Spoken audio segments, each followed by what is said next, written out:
going on, everybody? It's Coach Jeff here with Asiamah Academy. And listen, today we're going to talk about Mikan drills and why you need to keep doing the Mikan drills. All right, we're going to get into it right after the intro.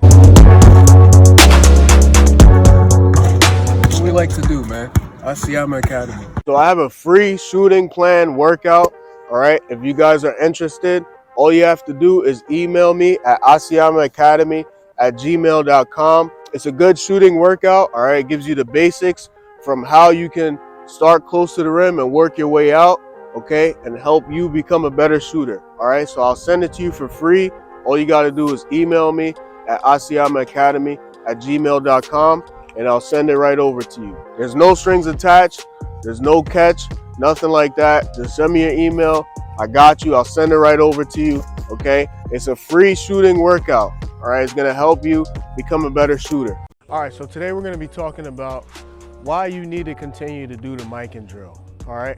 To be honest, I've been on social media, and it's just really annoying how all these coaches and gurus are telling you guys to stop doing the Mikan drill because it's just too simple and the game has evolved and this and that. So this is what you need to be doing. And you see people doing stuff like this, craziness.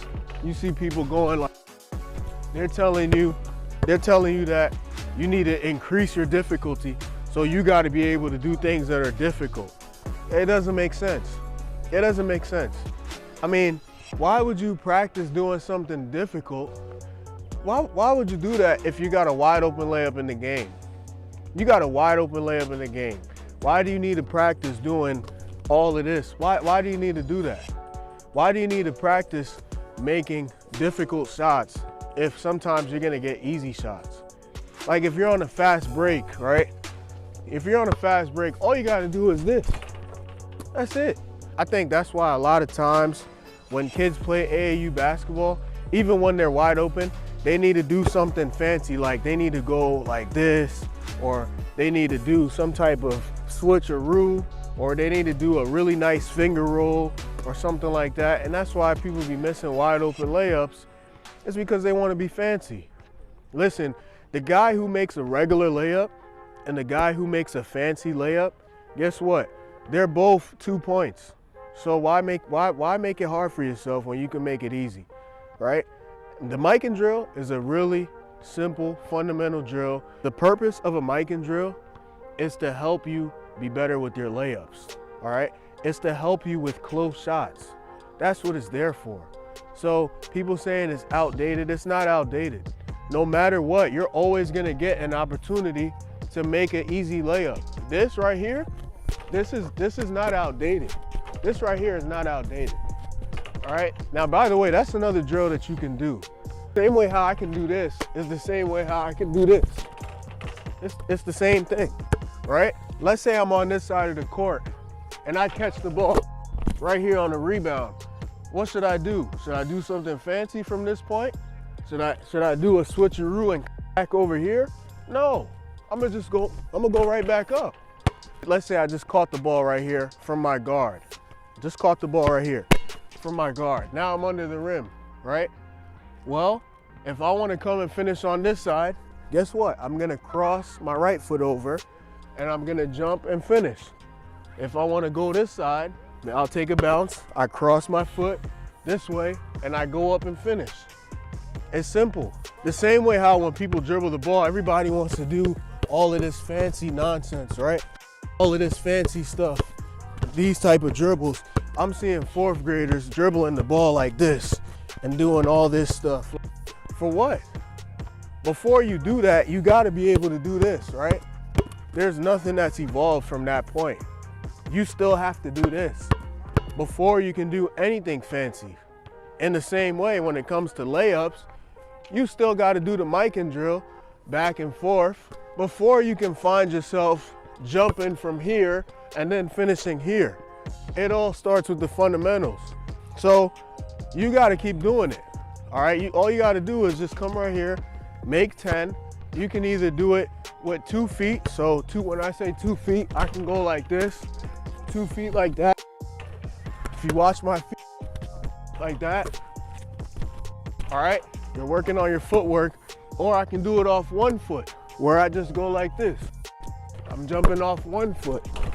When I jump off when I'm on the right side, I jump off my left.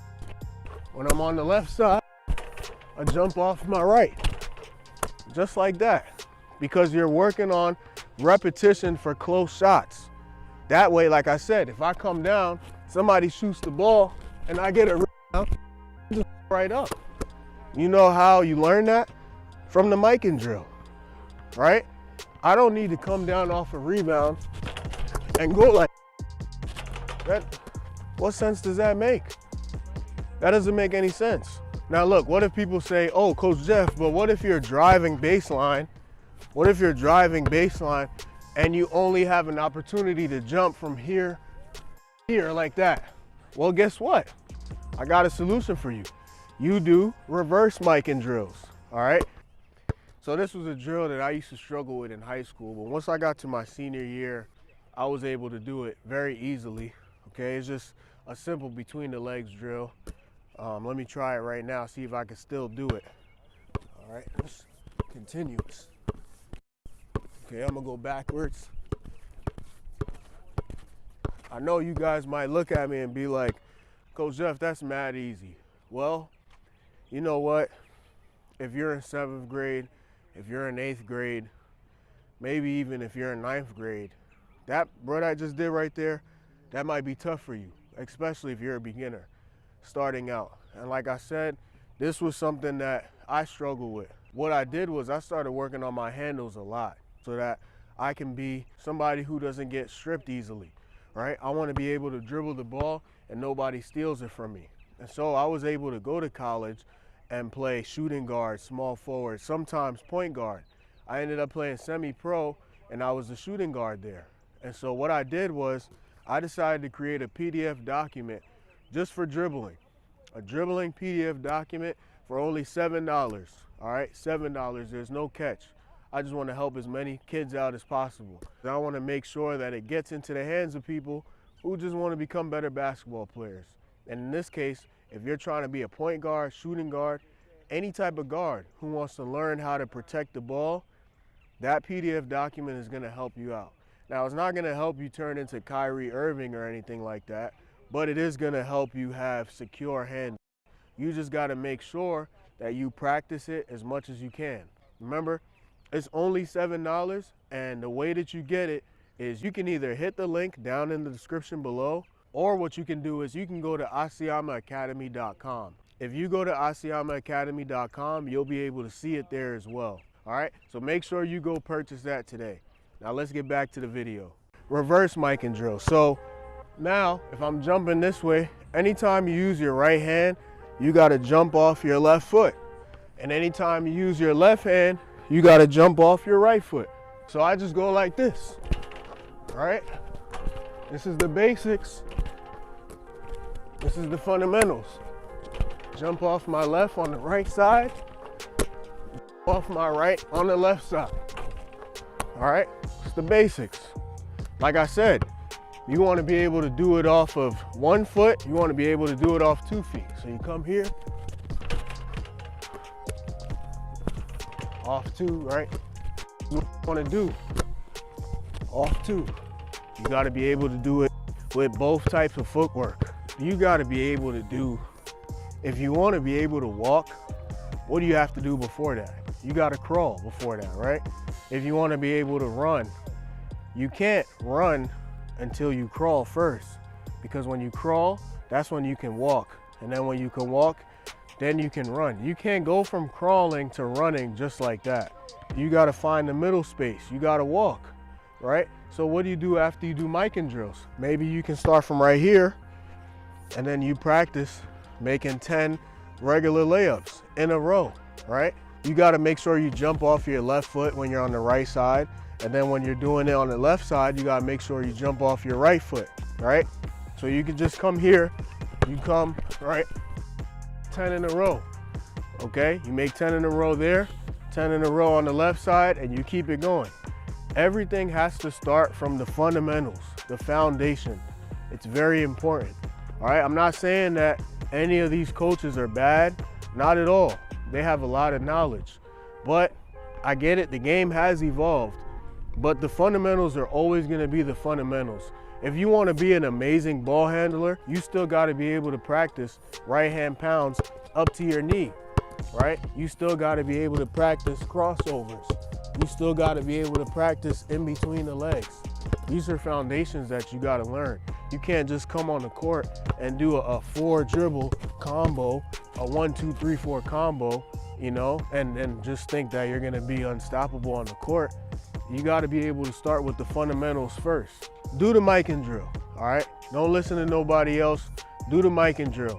This is somebody who has played high school, played college, played semi-pro, and now I'm coaching as a head high school varsity basketball coach, all right? So I have a lot of experience and knowledge, right? Fortunately, God has blessed me with this type of knowledge. And so all I'm trying to do is use it to help you guys, all right? So like I said, start here. Start with the Mikan drill.